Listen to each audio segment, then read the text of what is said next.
so that I know where to start the conversation with my potential new customers. So like, I'll give you an example, in the legal space.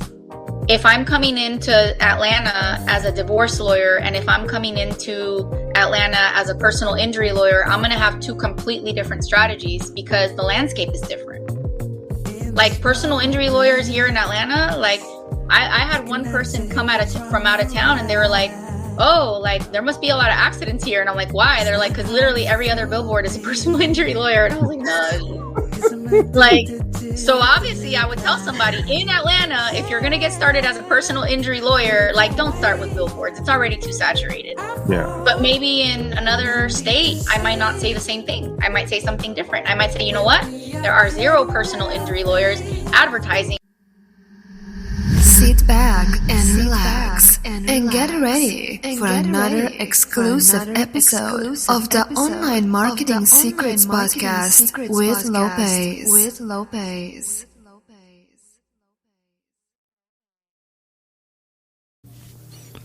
This episode is brought to you by the best AI software online called Goody. That's Goody. Goody will help you create all content for your blogs, websites, newsletters, articles, ads, and even pictures, LinkedIn posts, Twitter, you name it. All you got to do is go to lopezthesane.com/Goody. That's Goody. And the best part about Goody is absolutely free. That's right. It's free for the first 7 days. You can cancel at any time. Goody will help you create all your contents for your blogs and websites online. And it's 100% absolutely free, full access for the first 7 days. All you got to do, just go to my website. That's lopezthesane.com/Goody. That's Goody. Or just click the link in the show notes and get started today. Welcome to another episode of the Online Marketing Secrets Podcast. I'm your host, Lopez. So like and share this episode. And P.S. by the way, any questions, any concerns, feel free to send any of your questions to the link below, which is support@kingofcashflowwebsites.com. That's support@kingofcashflowwebsites.com, or just click the link below.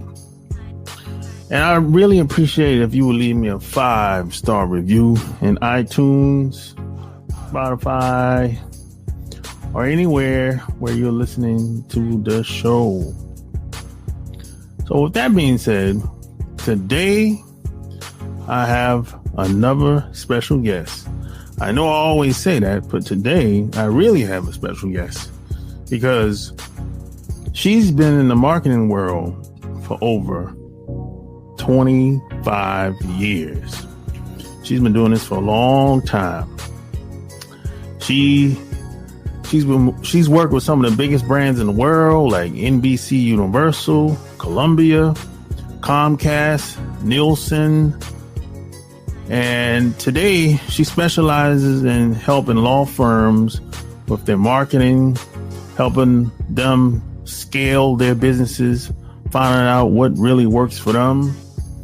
And she has a proven track record of helping businesses succeed. She's also a speaker, a trainer, and soon to be author. My special guest today is Margarita Eberline. Welcome to the show. So, where you from? I'm originally from California, but I say that I'm from California with Mexican parts because my family's from Mexico. Oh, nice. So how'd you get started in the marketing world? Well, way back when I was in high school, I wanted to be a journalist. And I ended up having a really amazing opportunity when I was going to Berkeley for my undergrad to join NBC in Los Angeles as a intern. And so I got to explore the creative, the journalistic, and the sales piece. And I actually fell in love with the sales piece and the research piece. So that was really how I started. And then from there, I ended up going to the Nielsen company, working there for a little while, had my own agency, full service agency for a while. And now I have this business, which is the CMO firm.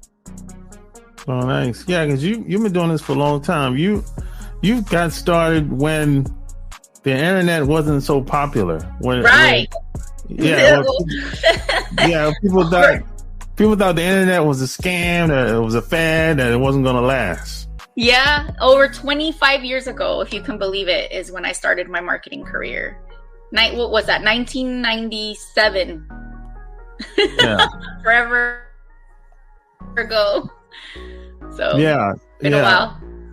Yeah. So how was working at a company like Nielsen, and how was it working at those companies like back in the day?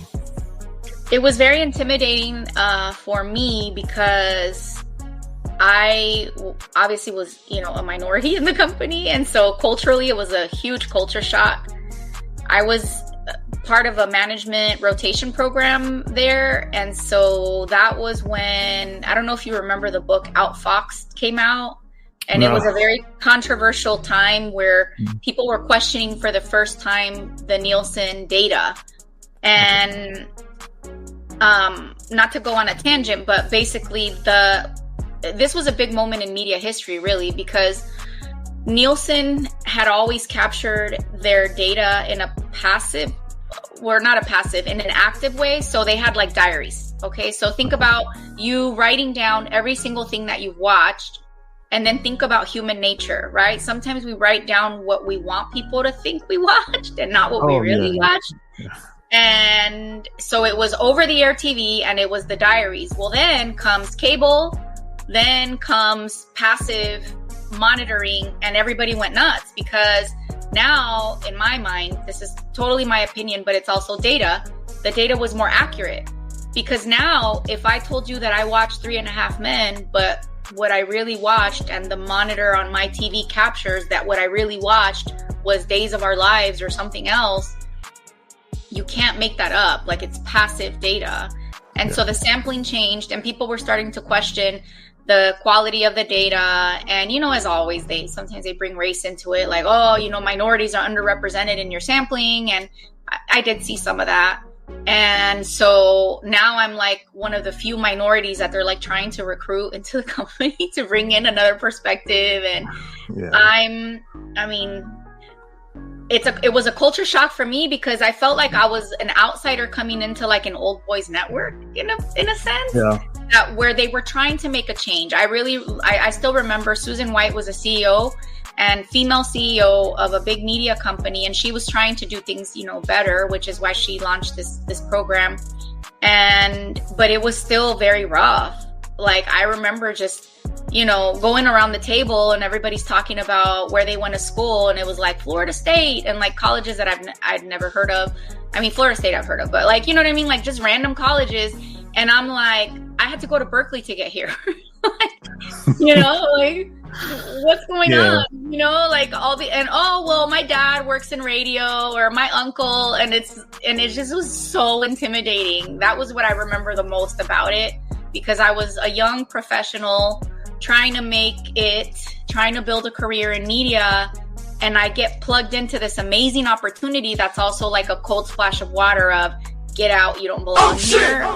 But also at the same time, we need a token Hispanic.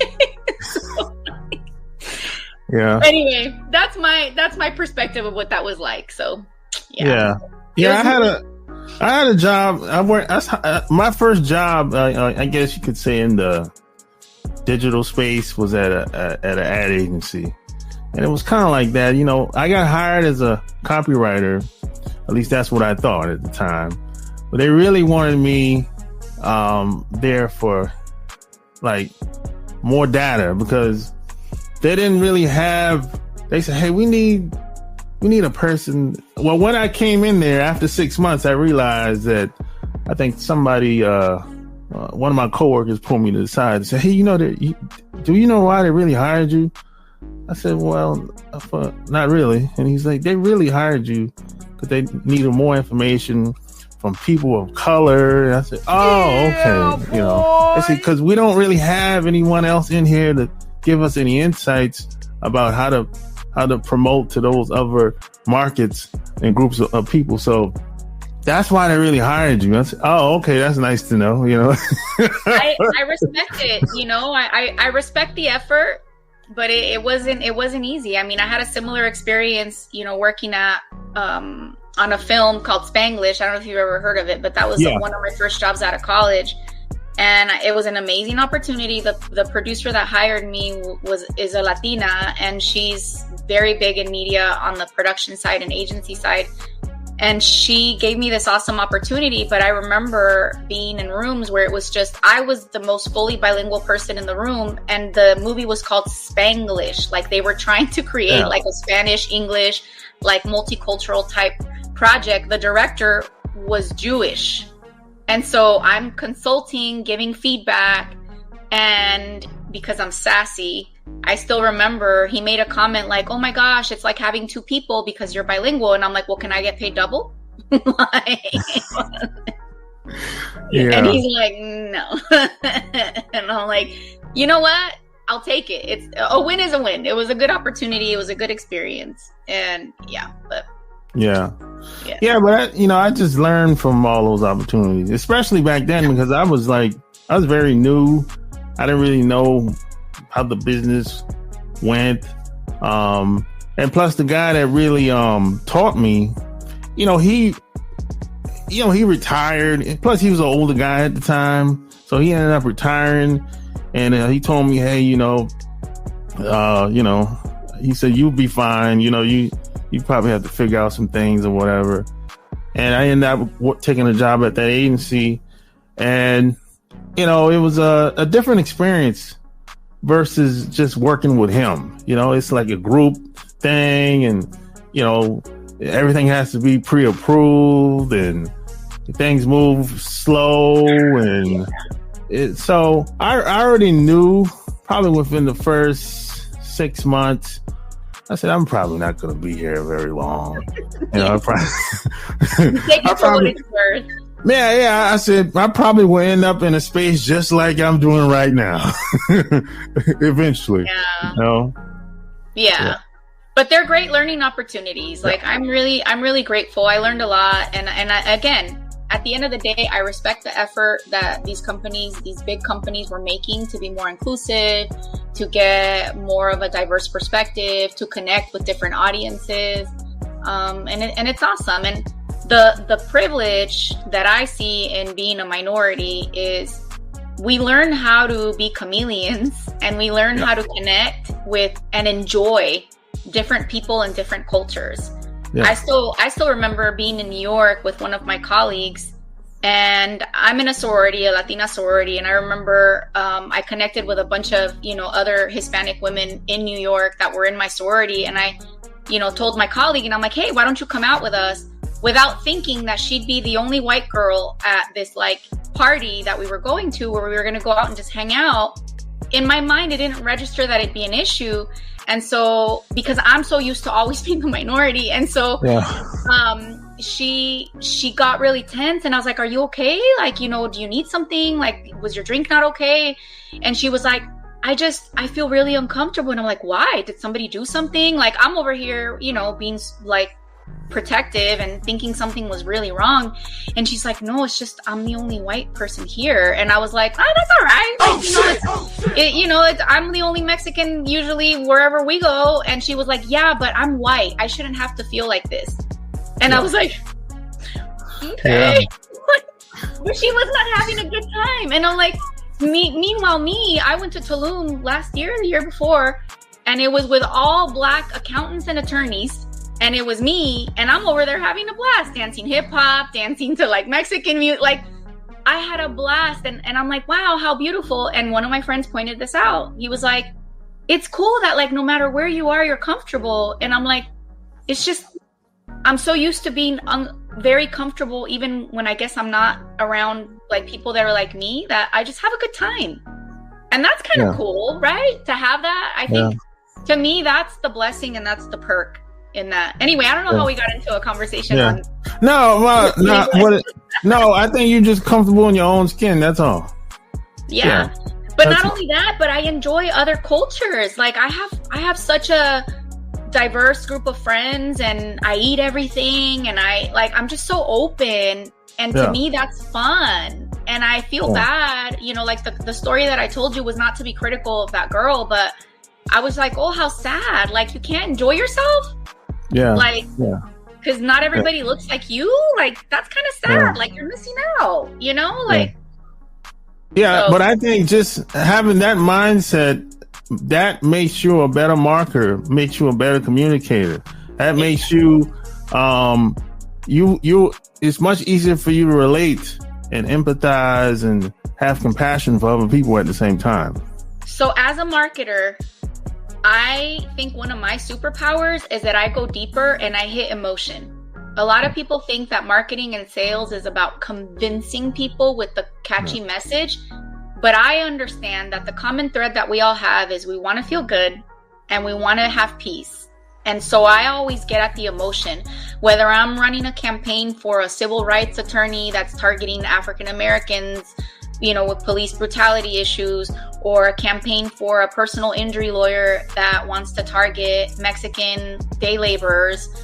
I understand that I can adapt the messaging to the ethnicity, right? To the avatar. But really what I'm trying to do is create a emotional connection and build trust with the messaging. At the end of the day, that's what I'm trying to do. And so what I've discovered, and this is one of the reasons why I'm a CMO and no longer in the agency space, is that you do that not just with the top level marketing, but you do that with the entire journey. So as a CMO, I get to focus on, you have the ad, you have the campaign, but then what happens after? How do you treat that customer when they call your office? How do you communicate with them once they're a client? How do you remarket to them if they don't decide to hire you right away? So I get to get into all those spaces as a CMO, and it's all about that fundamental thing, the happiness feeling, the relaxation feeling, okay, this is exactly what I need, that they get me feeling. And that, like you said, I think part of it is, me being flexible and open and connecting with different cultures, but it's being able to go deeper and see what's fundamentally similar across every single culture. Yeah, I agree 100%, So most people that I know of that's been in the marketing world as long as you, a lot of them have gotten out. So what made you stay in and just kept going? I'm a child abuse survivor and a glutton for punishment, I think. I don't know. I just love data and I love the business owners. Honestly, the reason that I've stayed in this space is that I really have wonderful relationships with my clients, and even people that are no longer my clients, I care about them as people. And that's what keeps me going. Like, I love the feeling of the business owner comes to me and they've got this hot mess in their marketing, and then they get this relief from having things untangled, having things work more smoothly, things be more predictable. And I love that. I love giving them that. I think business owners deserve that. And I'm a first generation entrepreneur. My parents were immigrants, and I'm still trying to figure out, certain things in my business. And a lot of the business owners that I work with, they're also first generation entrepreneurs, and they deserve better ROI from their marketing, and that's what I'm passionate about. And again, one of the reasons why I'm a CMO, because when I had an agency and when I was in the marketing space that most people are in, you get so caught up on providing the service, right? You own a digital ads company, and what you provide is digital ads, and it's just so linear. And it's hit or miss. Sometimes it works. Sometimes the digital ads are what you need. Sometimes the TV ads are what you need. What's frustrating and what makes it not so fun is when your client needs something else, but that's not a service that you offer. That's not something that you can solve. Like, I remember when I sold TV, like, I wanted to run for the hills because people would buy TV ads from me and they would run, and the ads were perfect. The messaging was great. Everything was great. but the conversions or the clients weren't coming through the doors because they didn't have a good website, they didn't have a social media presence, they weren't really easy to find on Google. They had all these missing pieces that I couldn't address with my service, you know, and that's what led me to launch the agency. I was like, maybe if I have a full service agency where I can do everything, I can do this. But even then I tapped out. And so it becomes like a kind of a hell, really, if you're the kind of person that really wants to help people grow their businesses. It's such torture to not have the full bandwidth of resources and services that the client needs, and even just teams. Like, one of my issues with my owning an agency that it couldn't settle in my spirit was, you know, I can have the best possible team and it's not going to be the right fit for every single business. And I won't know that until they've given me money and I've spent time, and it's a waste for everybody. And now as a CMO, I don't have that problem. As a CMO, I can go into any business and say, all right, you like to work like this. I'm going to hook you up with this vendor. You need an in-house person. I'm going to put an in-house person and create a process and train them.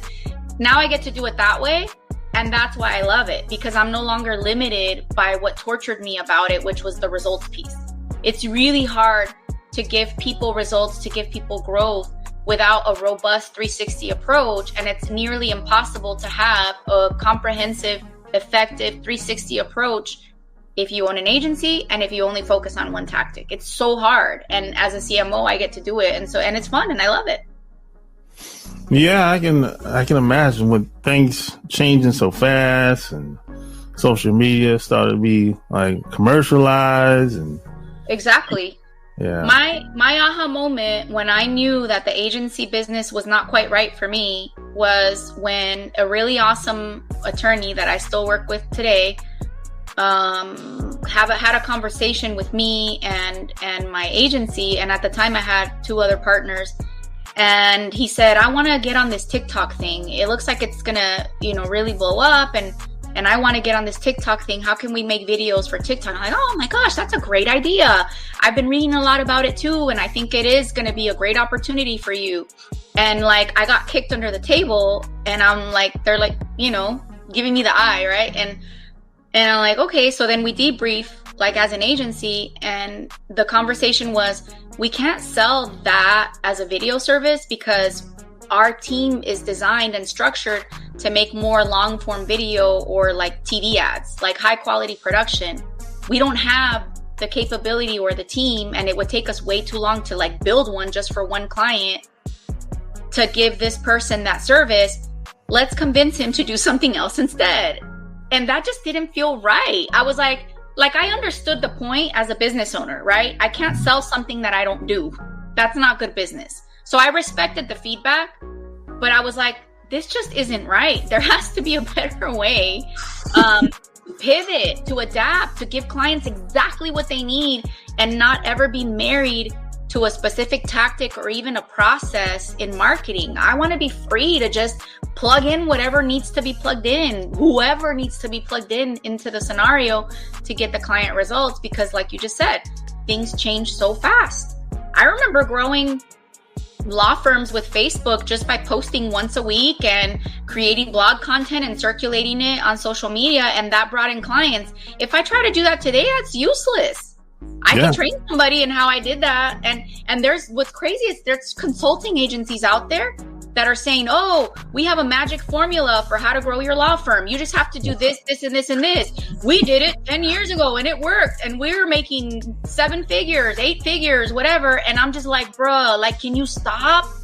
Like, stop selling. And people buy it. People pay, oh, take my money. And I'm just like over here watching this like, I know you're buying because they're telling you what you want to hear, but you're wasting your money. You're drinking the Kool-Aid. And I'm just like, you know, please stop. Yeah. Things have gotten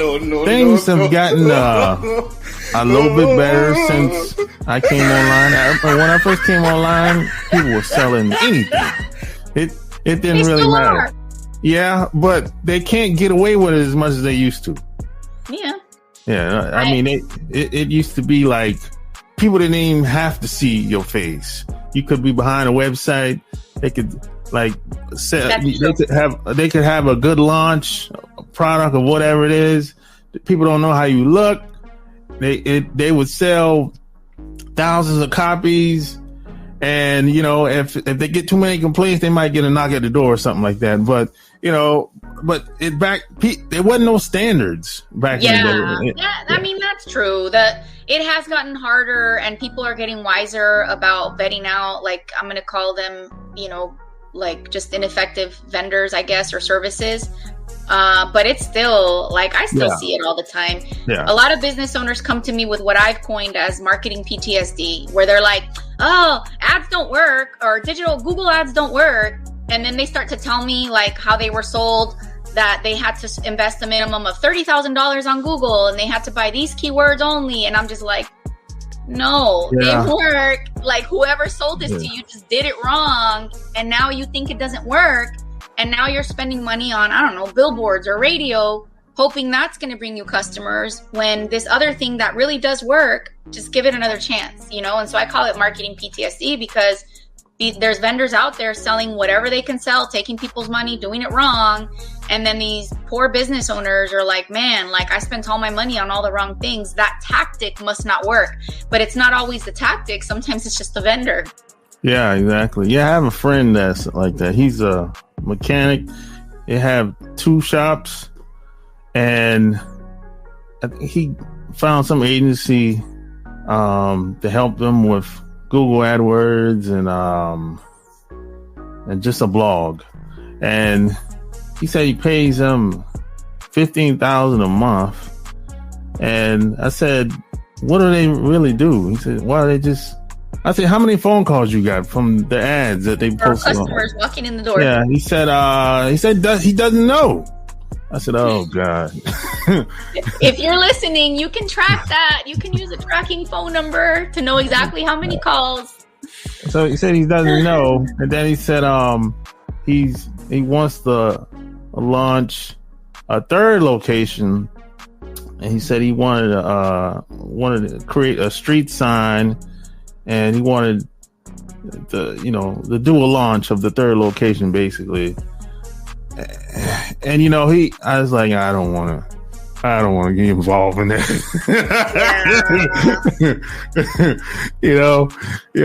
I just don't want to be involved in that, because I know he feels obligated to still keep working with that agency, because he knows somebody over there. So I said, I don't know. I don't want to be involved with that.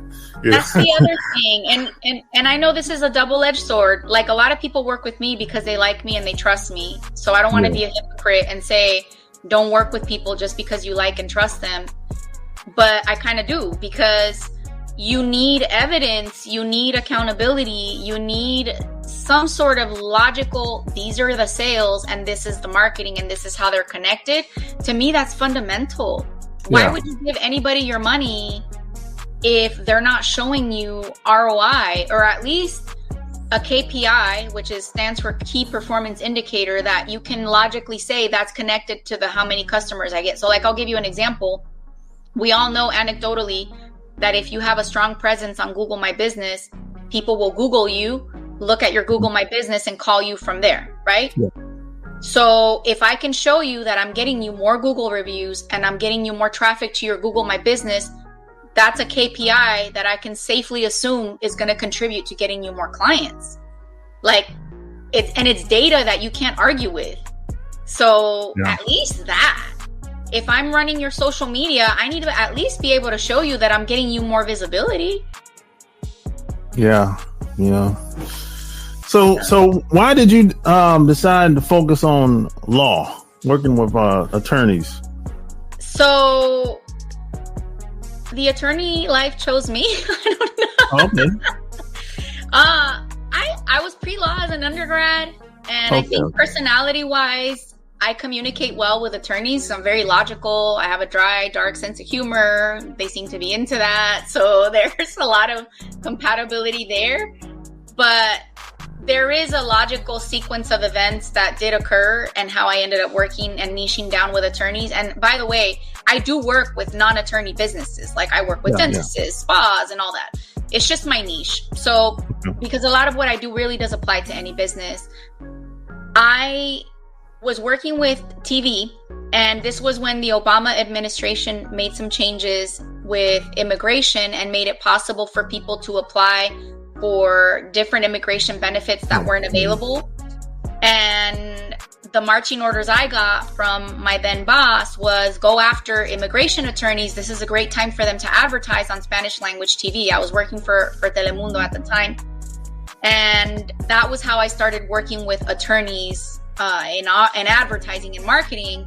And I'm like, I really like these guys. Like, they're great to work with. We communicate well. And I started to really learn about the legal space and the ROI with the marketing and the customer experience, because I'm very observant, so I would observe how they would run the ads and their website and how all that was connected. And so I'd have these passive conversations of, hey, thanks for advertising on TV, but I was thinking you should be posting on Facebook, and you should be maybe making sure that you're all current in all the directories. Like, have you done that yet? Because those things help. Because when people see your TV ad, they're going to go Google you, and whatever shows up, that's what's going to help them call you.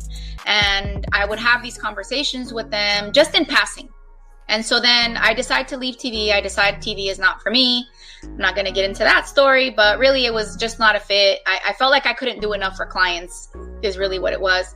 And so I decided to leave TV, and a lot of these attorneys that I had spoken to and non-attorneys too, that I repped as a AE on TV, they were like, hey, what are you doing now? And I'm like, I have no idea. I got to figure out my life, because I just know this is not a fit. And I'm the kind of person that if I know something's not a fit, I'm not going to milk the company for however long until I find another job. That's just not ethically something that I'm willing to do. So as soon as I knew this was not for me, I let them know. I put in my notice. I left.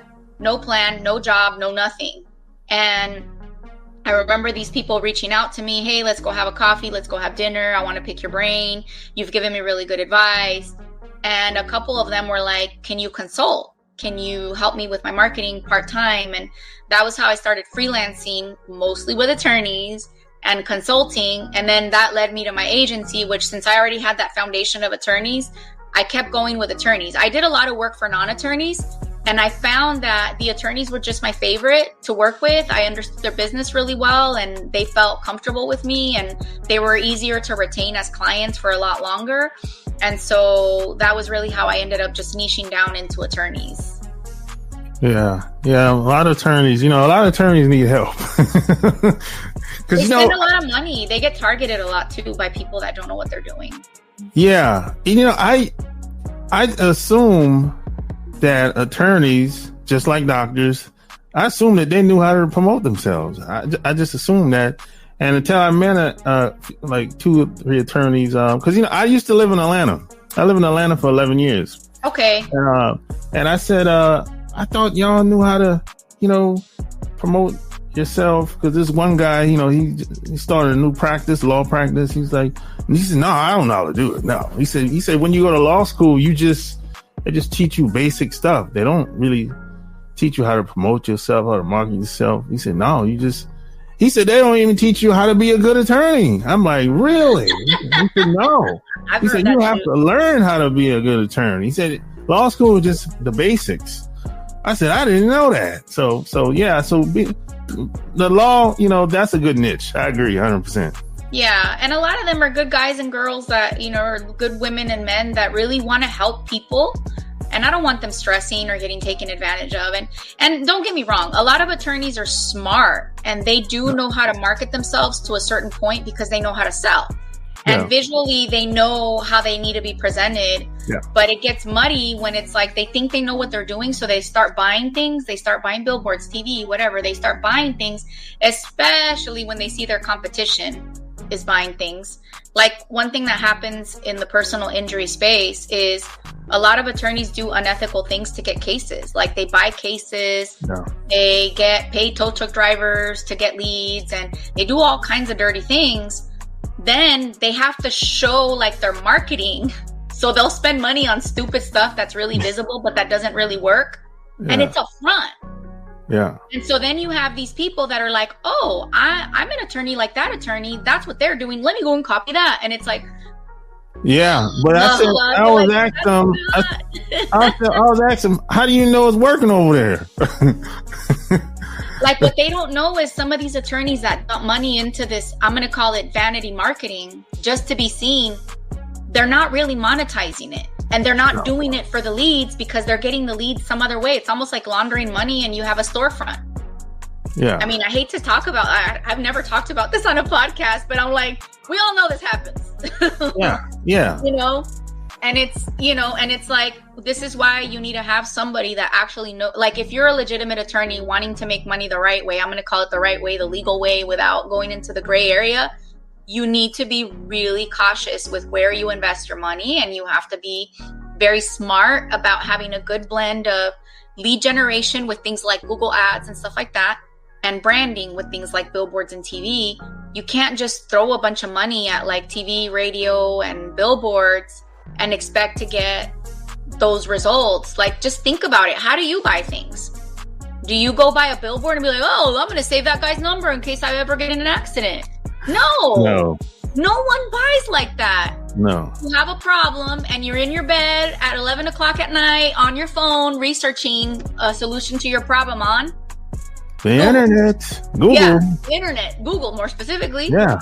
So it's logical that if you run an ad that shows up as people are looking for what you do, that's the shortest distance between you and a lead. Like, to me, it's just logic. Yeah. Does it help to do all the... Absolutely. Yeah. If I'm in the middle of the night looking for somebody, I don't know, a divorce lawyer or whatnot, and I remember, oh, you know what? I saw their billboard. Yeah, I'm going to call them, and I'm probably going to have more trust because I saw their billboard. I saw their TV ad. I heard them on the radio. Now I'm starting to remember all the stuff in my subconscious as I was driving down 85, right? You remember 85, or whatever highway you're in your city. But yeah, that's how that works. Yeah, I mean, I did this. Like, for example, I needed a plumber last week, and I went to Google. I Googled the plumber in a plumber in my area near me, and a plumber near me, right? And a couple places popped up, and I said, oh, that might be cool. I'll call this one, call that one, and then I said, who do I know that might know a plumber? So that's how I usually do it. Exactly. And that's another thing that people forget about marketing. Your customer experience that you provide is also part of your marketing. The way you treat your customers is also part of your marketing. Yeah. I just wrote a book called Connect Convert, and it's for sales for law firms. It's going to be out in a couple of weeks, I think, or maybe 3 weeks, or maybe a month. I don't know. I got to talk to my publisher because they keep changing it on me. But the first chapter is about marketing, because chapter 1 is your marketing, your reputation have to be solid. You cannot compensate with a sales strategy if your marketing is not like aligned and your customer service is not aligned. You can't say to somebody, we're the best law firm, this is why you should hire us, and then you have a bunch of 1-star Google reviews and everybody's mad at you on the internet. Like, that's not gonna work as smoothly as you would like.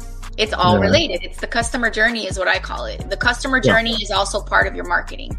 How do you treat people?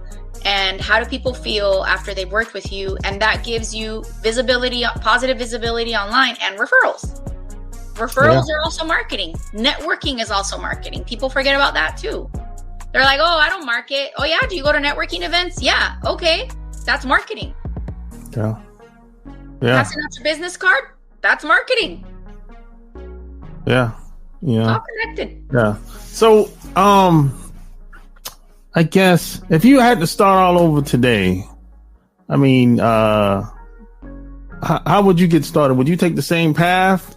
No, you probably wouldn't take the same path, but how would you get started? Because I know you probably meet people and they probably say, hey, how do I get in this space? How do I get started? So what would you do anything differently? Like in marketing or just in my career in general, or? Just marketing. In marketing, if I had to start from scratch, like a business from scratch. Yeah. It just depends on the business. So for me, step 1 is always do research. I got to know what landscape I'm coming into so that I know where to start the conversation with my potential new customer. So like, I'll give you an example, in the legal space, if I'm coming into Atlanta as a divorce lawyer, and if I'm coming into Atlanta as a personal injury lawyer, I'm going to have two completely different strategies because the landscape is different. Like personal injury lawyers here in Atlanta, like I had one person come from out of town and they were like, oh, like there must be a lot of accidents here. And I'm like, why? They're like, because literally every other billboard is a personal injury lawyer. And I was like, no. Like, so obviously I would tell somebody in Atlanta, if you're going to get started as a personal injury lawyer, like don't start with billboards. It's already too saturated. Yeah. But maybe in another state, I might not say the same thing. I might say something different. I might say, you know what? There are 0 personal injury lawyers advertising on billboards. Like maybe that can be a part of your mix. Billboards and some digital ads, and that combo can work. You have to do research is basically my point. I wish I could tell you there's a magic bullet, and I get that question a lot, but I got to tell you the truth. I'm not into snake oil marketing. So yeah. I mean, I think that there's enough of that online today. But it's what the people want. That's what's frustrating. I mean, not to complain. Maybe I'm venting a little bit, but I meet with so many law firms, and they come and they talk to me and they ask me questions like, what do I need to do to grow my business? And I'm like, first we have to do some research. First we have to do this. That takes work. Here's my contract. Like, oh, well, I'm going to think about it. And then next thing I know, they go with some consultant that told them, oh yeah, you got to spend this percentage on this percentage on this. This is a magic formula. And I know that doesn't work, but they go by that instead. When I'm over here telling you the truth, like that's not logical. That's not how it works. This is what you need. This is how it works. But they want to buy the easy thing. They want to buy the lie. They want to buy into the lie. And it's so frustrating to me. I'm like, I'm over here looking out for you, telling you the truth, but you're going to go buy the liar. It happens. It happens a lot. I don't understand. And again, I'm not complaining. I'm like venting a little bit, but it's like, you know, it's a good lesson for me. But you know what? I sleep well at night. And like I said, I take pride in that I have really good relationships with all of my clients. I can't think of one client that if I ran into them on the street, at least a Marketing Boss client, the agency, like I said, was a whole other circus.